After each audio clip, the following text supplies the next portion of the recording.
क्या भारत में पेट्रोल कारों का दौर खत्म होने वाला है? देश में पहली बार ईवी, सीएनजी और हाइब्रिड कारों की बिक्री पेट्रोल कारों के बेहद करीब पहुंच गई है। और इस बड़ी रेस में मारुति सुजुकी ने एक बार फिर अपना दबदबा साबित कर दिया है। आइए जानते हैं पूरी रिपोर्ट। नमस्कार दोस्तों, आप देख रहे हैं ऑटो खबरें। अगर आप ऑटोमोबाइल की हर बड़ी खबर सबसे पहले जानना चाहते हैं, तो वीडियो को लाइक करें और चैनल को सब्सक्राइब करना बिल्कुल न भूलें।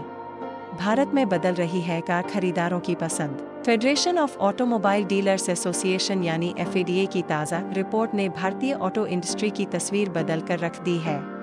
जुलाई महीने में CNG, हाइब्रिड और इलेक्ट्रिक पैसेंजर व्हीकल्स की कुल हिस्सेदारी बढ़कर 40.6% पहुंच गई, जबकि पेट्रोल कारों की हिस्सेदारी सिर्फ 41.7% रही। यानी दोनों के बीच अब सिर्फ करीब 1% का अंतर बचा है। सबसे हैरानी की बात यह है कि एक साल पहले यह अंतर 13% से भी ज्यादा था। इसका मतलब साफ है कि भारतीय ग्राहक अब तेजी से वैकल्पिक ईंधन वाली गाड़ियों की ओर बढ़ रहे हैं। जुलाई में बना नया रिकॉर्ड। जुलाई 2026 भारतीय ऑटोमोबाइल बाजार के लिए ऐतिहासिक महीना साबित हुआ।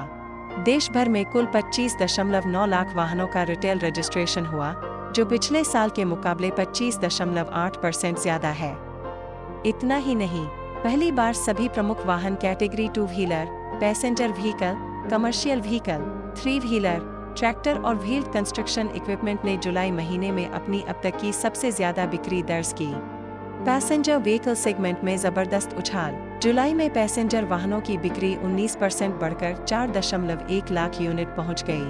यह पहली बार है जब भारत में एक महीने के भीतर 4 लाख से ज्यादा पैसेंजर कारें बिकी हैं। इनमें CNG की हिस्सेदारी 24.6%, हाइब्रिड की 8%, इलेक्ट्रिक व्हीकल्स की 7.9% रही। यानी हर 10 में से लगभग 4 ग्राहक अब पेट्रोल के अलावा दूसरे विकल्प चुन रहे हैं। पेट्रोल कारों की हिस्सेदारी लगातार घट रही है। एक साल पहले जहां पेट्रोल कारों की हिस्सेदारी 47.6% थी, वहीं अब यह घटकर करीब 41.6% रह गई है। FADA का कहना है कि इसके पीछे कई बड़े कारण हैं: नए मॉडल्स की लॉन्चिंग, GST बदलावों के बाद बेहतर कीमतें, कम रनिंग कॉस्ट और सबसे बड़ा कारण E20 पेट्रोल को लेकर ग्राहकों की अनिश्चितता।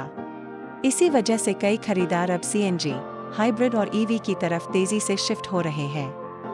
इलेक्ट्रिक 2 व्हीलर भी बना रहे नया रिकॉर्ड। सिर्फ कारें ही नहीं, इलेक्ट्रिक 2 व्हीलर की बिक्री भी रिकॉर्ड स्तर पर पहुंच गई है। जुलाई में इलेक्ट्रिक स्कूटर और बाइक की हिस्सेदारी बढ़कर 11.2% हो गई, जबकि पिछले साल यह सिर्फ 7.7% थी। सभी वाहन सेगमेंट को मिलाकर जुलाई में 3.28 लाख EV रजिस्ट्रेशन हुए, जो अब तक का सबसे बड़ा आंकड़ा है। अब कुल वाहन बिक्री में EV की हिस्सेदारी बढ़कर करीब 12.7% हो चुकी है। तो दोस्तों, क्या आपको लगता है कि आने वाले कुछ वर्षों में पेट्रोल कारों का दौर खत्म हो जाएगा? क्या आपकी अगली कार होगी EV, हाइब्रिड, CNG या फिर आप अभी भी पेट्रोल कार खरीदना पसंद करेंगे?